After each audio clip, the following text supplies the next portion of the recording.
Coming up on Retro Bits.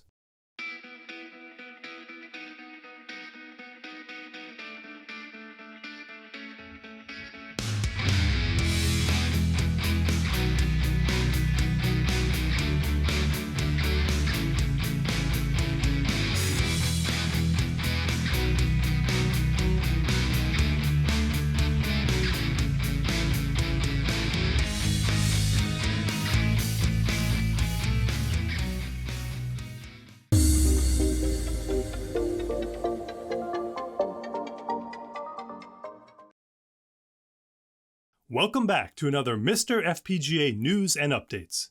Let's kick this thing off right with a quick look at some of the latest arcade cores that have come out since last time.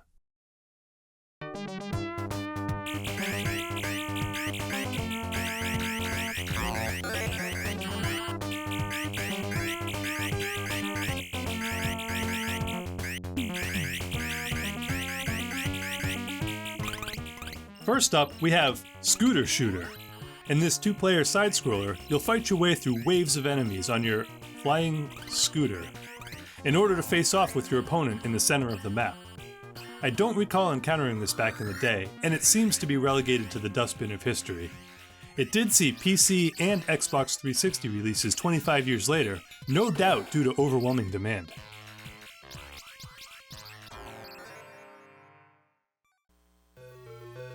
The warden has been taken hostage. Free him, no matter what the cost. Next up, another Konami shooter. In Jailbreak, you must mercilessly gun down all of the escaped convicts while collecting... Oh god, no, Frank, not again! While collecting an increasingly lethal arsenal of weapons that are handed to you, strangely enough, by hostages and other non-combatants. Shoot everything that moves. Well, no, not Frank, I guess. And then get run over by a truck. Good times.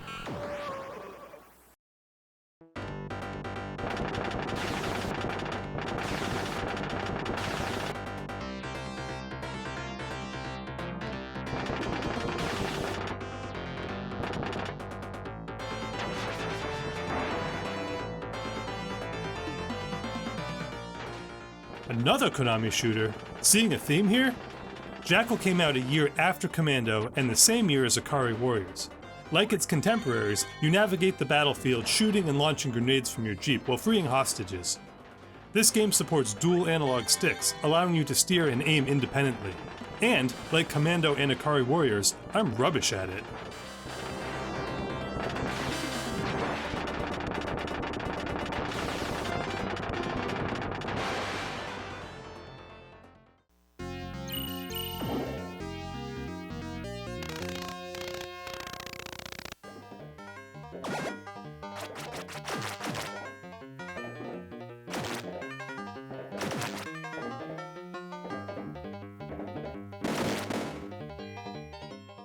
Yup, similar to Konami's own Green Beret, aka Russian Attack, but set in the Old West.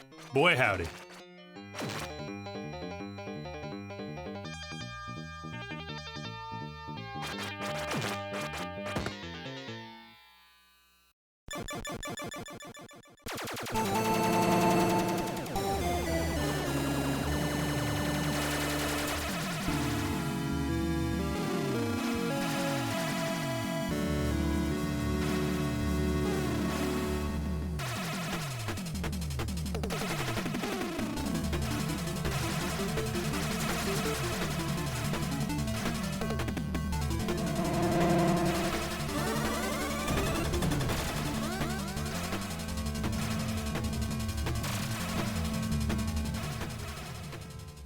Huh. I guess I should have called this section New Konami Arcades instead. Anyway, last but certainly not least is the classic space shooter Gyrus.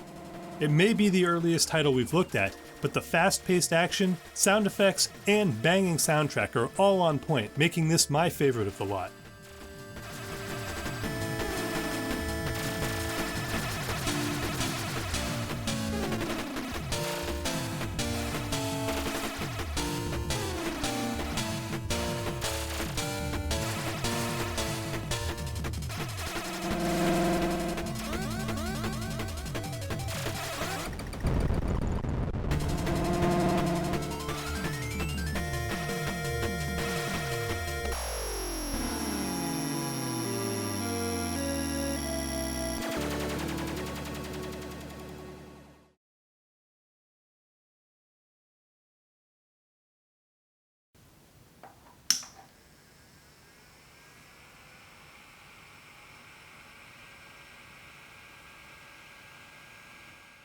Loud, right?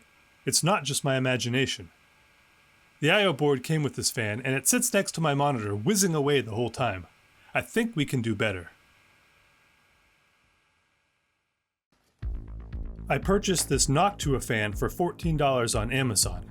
Model NF-A4x10.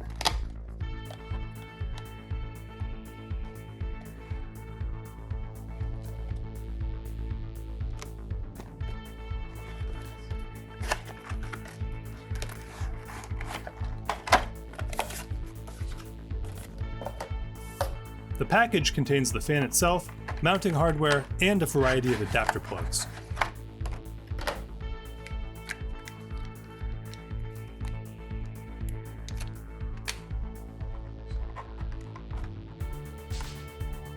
The fan is wired with a 3-pin plug, but the I/O board requires the use of 2 pins instead.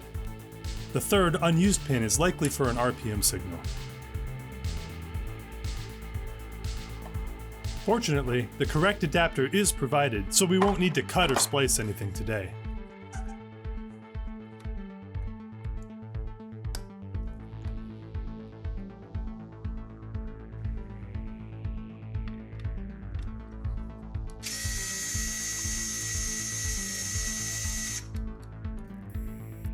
We'll need to remove the I/O board from the stack in order to swap the fans.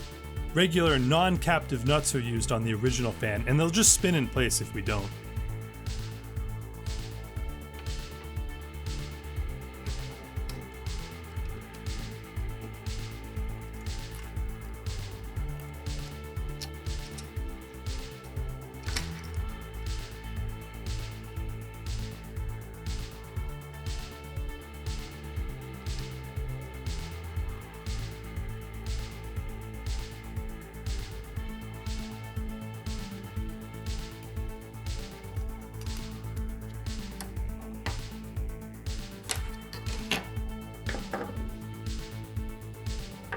So far so good, couldn't be easier. Let me remove these tags and try to do some cable management with this excess wire.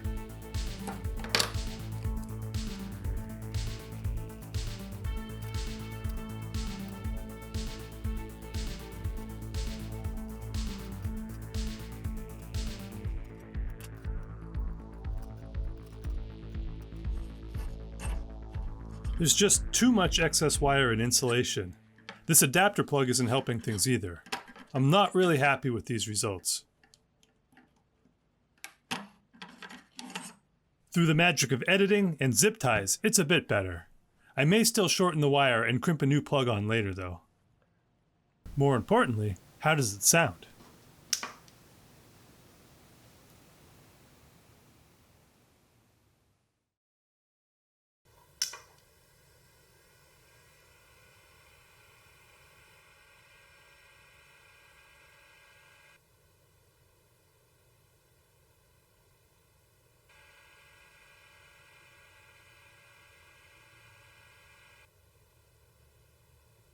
Wow, what a difference! It's completely silent. All you can hear is the ambient noise picked up by the boosted microphone. After using it for a few hours, I'm going to say this upgrade was absolutely worth it, and I'm just sorry I didn't do it sooner.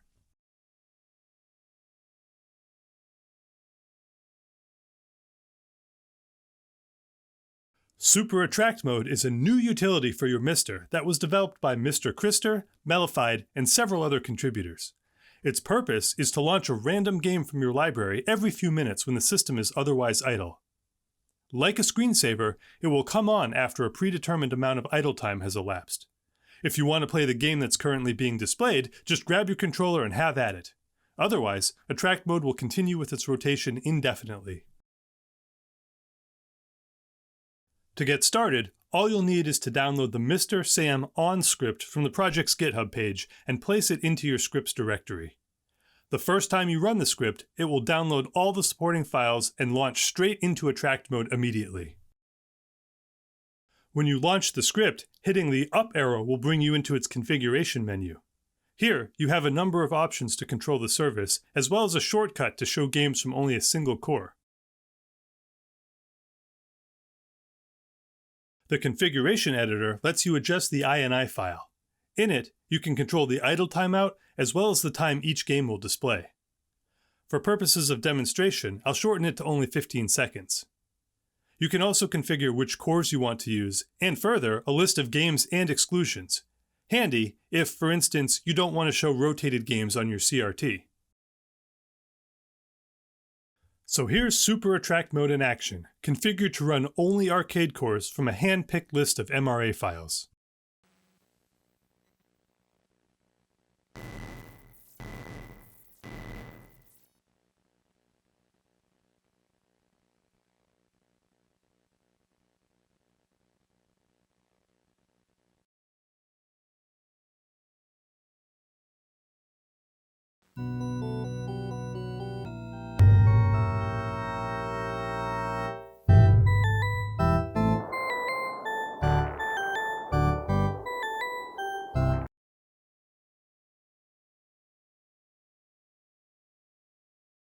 Way better than looking at a black screen, right? So, big thanks to the developers for this cool addition to the MiSTer and giving us a neat way to showcase our games library when we're not actively playing anything.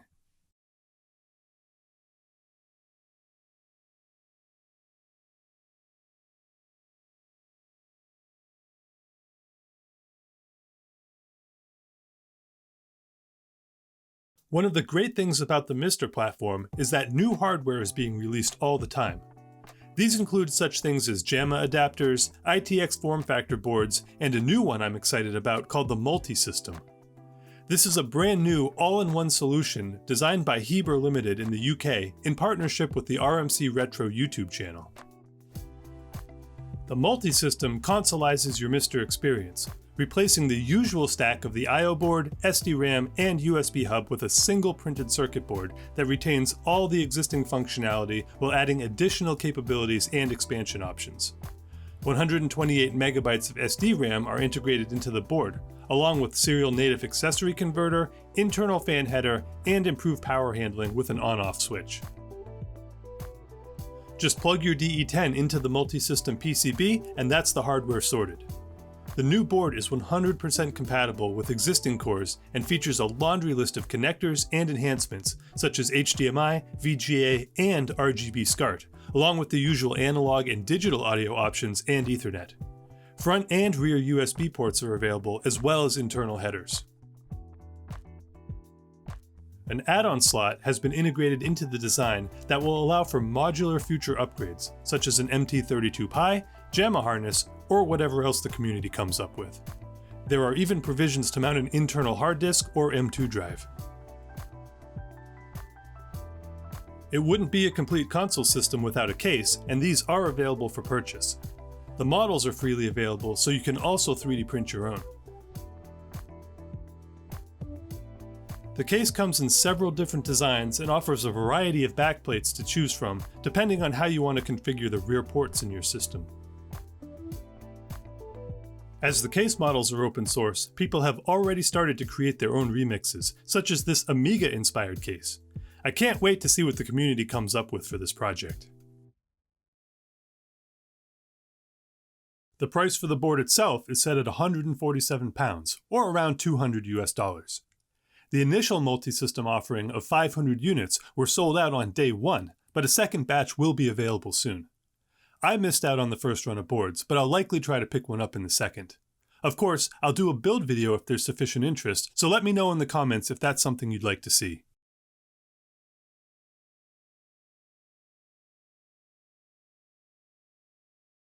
Back in episode 33, I demonstrated how I connected my MiSTer's RGB output to a variety of different displays, each with a different type of connector.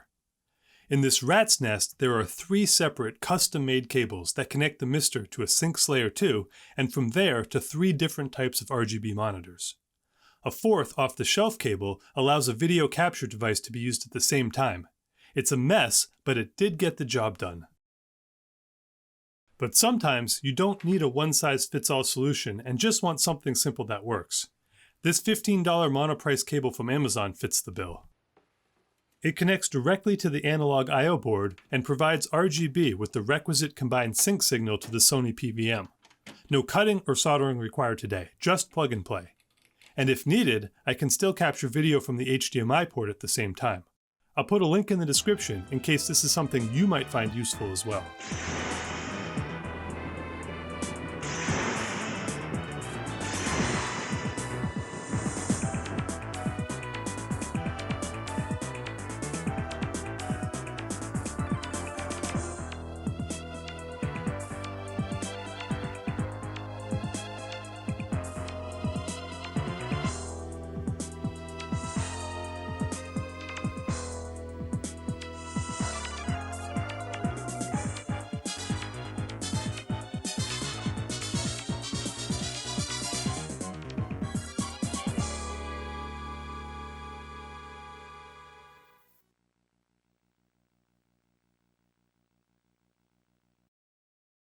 Now, let's take a look at a few cores that are currently in the development stages.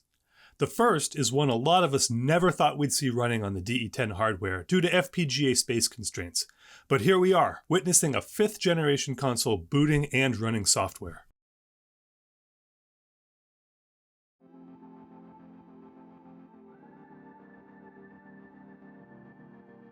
This Sony Playstation core is being developed by FPGA ZoomSpass, who also developed the Game Boy Advance core and several others that we've looked at previously. As of now, the CPU is 90% implemented and the GPU is at 80%. Memory, IRQ, and DMA still need significant work. Most recently, the core movie decoder was completed, enabling both still images and full motion video output.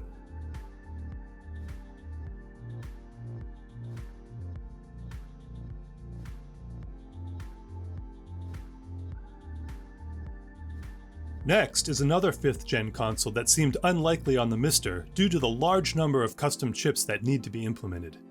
The Sega Saturn has 2 Hitachi CPUs, 2 separate video display processors, and a custom sound processor itself controlled by a dedicated Motorola 68000.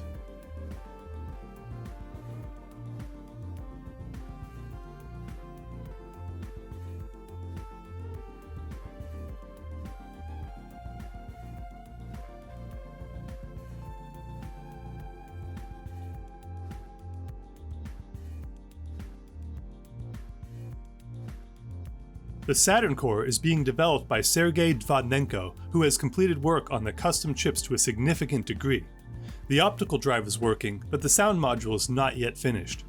Only a couple of titles run, and even then they have glitches. However, no games were working whatsoever as of July, so things are moving along quickly. I've placed links to both developers' Patreon pages in the description should you like to support their work on these highly anticipated cores.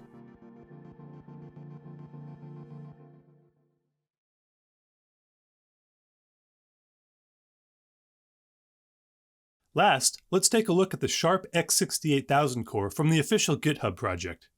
If you look here, you'll see that this core is under development, but also that the last release was 4 years ago. You can try it, but you probably won't get very far with this old build. Fear not, because on the MiSTer FPGA forum, an unofficial build has been under development by user Poo. Details on how to set up and use the core are scattered all around the forum, and you'll likely have to jump through some hoops to get it all working. But the takeaway here is that recent builds are very functional and can run most software titles. Even further, there are patched versions that add support for external MIDI devices as well as the MT32 Pi.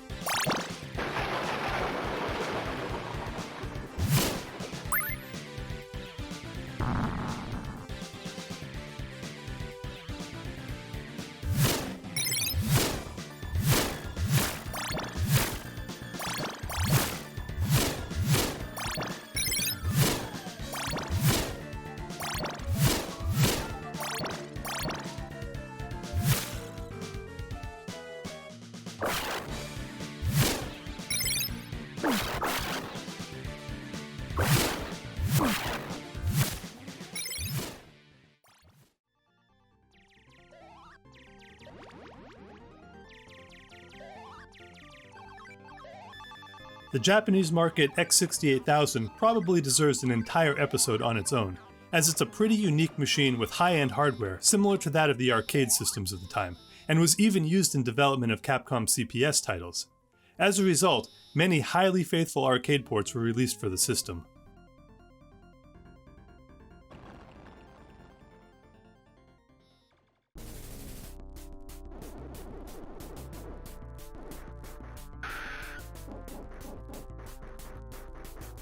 The latest official version is pretty far along, although the developer is not presently working on updates, as they're now focused on development of an FM Towns core.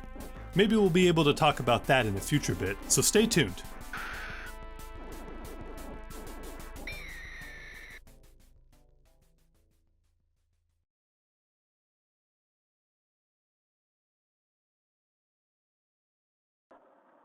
So, before we wrap this bit up, let's take a look at some of the latest cores that Jotego has been cranking out since the last episode. At the time of this video, some of these have been released to the public and some are still private betas released through his Patreon page.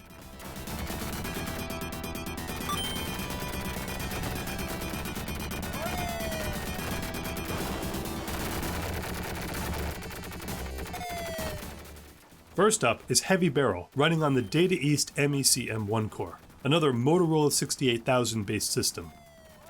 The hardware also features a 6502 based sound controller with 3 discrete sound chips for 16 synth channels plus PCM audio.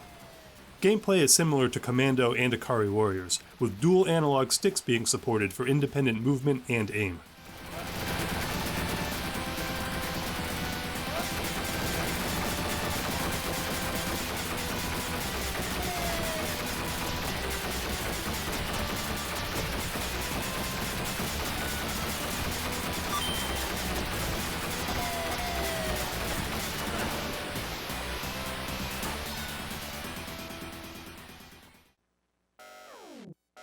Next up is Bad Dudes, a game that I loved back in the day, both the arcade version and the home ports. The game runs on the same Data East core as Heavy Barrel and perfectly encapsulates the pop culture of the 80s. President Ronnie has been kidnapped by ninjas, and these dudes might just be bad enough to punch and kick their way to vigilante justice.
Golden Axe is an arcade staple developed by Makoto Uchida, the creator of Altered Beast.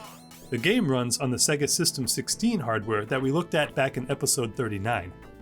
In it, the player assumes the role of one of 3 heroes, each with different abilities, as they hack and slash their way to defeat the evil Death Adder, who has taken over the peaceful land of Yuria.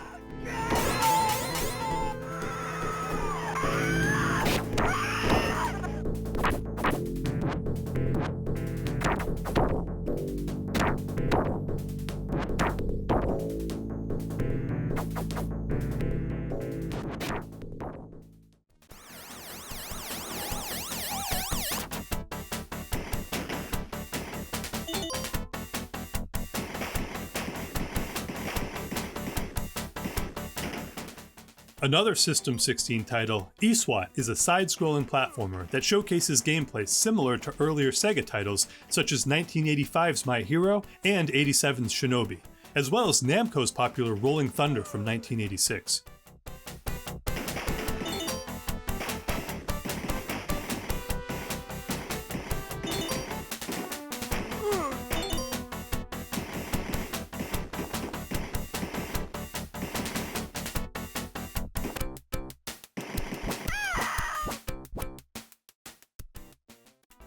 The game features a pretty goofy looking upgrade mechanic not seen in those earlier titles.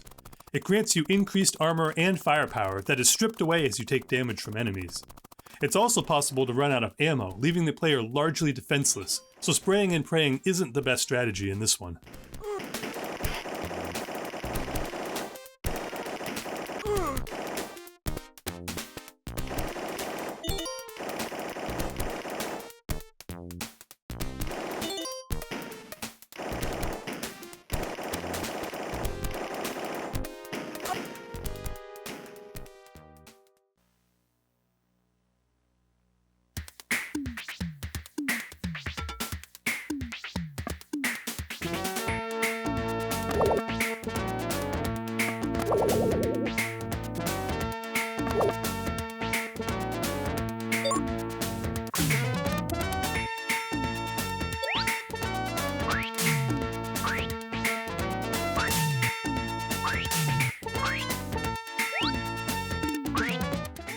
From the same year, and also running on System 16, is Dynamite Ducks from Outrun creator Yu Suzuki. I'd never heard of this title before, but it's cute, colorful, and lively with a variety of power-ups and detailed cartoonish enemies. Later Sega fighters would feature the character Bean the Dynamite, who was inspired by Dynamite Ducks protagonists Bin and Pin.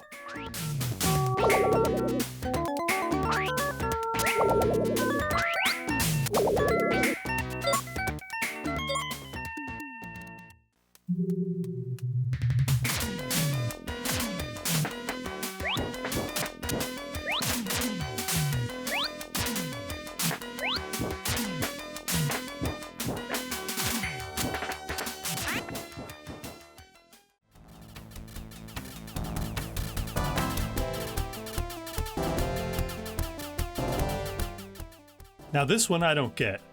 Why is this woman running around in her underwear, shooting lasers at hordes of enemy robots? The world may never know.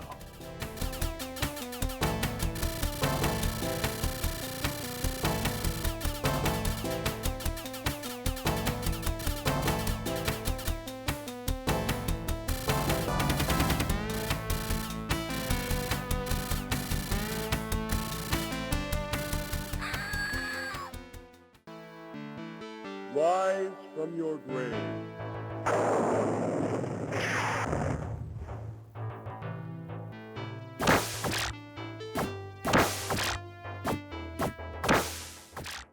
One last highly anticipated System 16 game is Altered Beast. This game was the pack-in title with the second-hand Genesis I picked up back in the day, and I thought it was really good on that system, but the arcade version is noticeably better.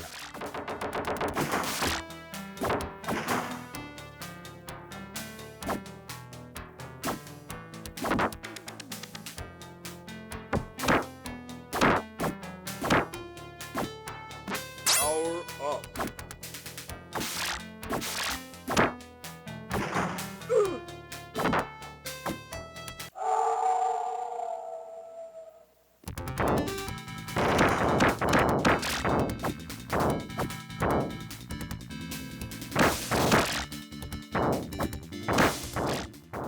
I think this is probably a good place to wrap things up. In addition to the games shown, Jotego has released quite a few others that we don't have time for today, including XX's, Flak Attack, Tough Turf, All-Rail, Flashpoint, Wrestle War, Turbo Double Dragon, and Strider. Welcome to your doom.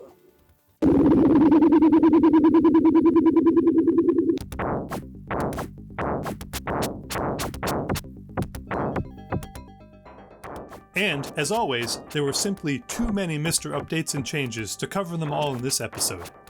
If I miss something important, let me know and I'll try to cover it in the next update. I hope you enjoyed this bit, thank you so much for watching, press some buttons, leave a comment, check out our Patreon page, and we'll see you next time on Retro Bits.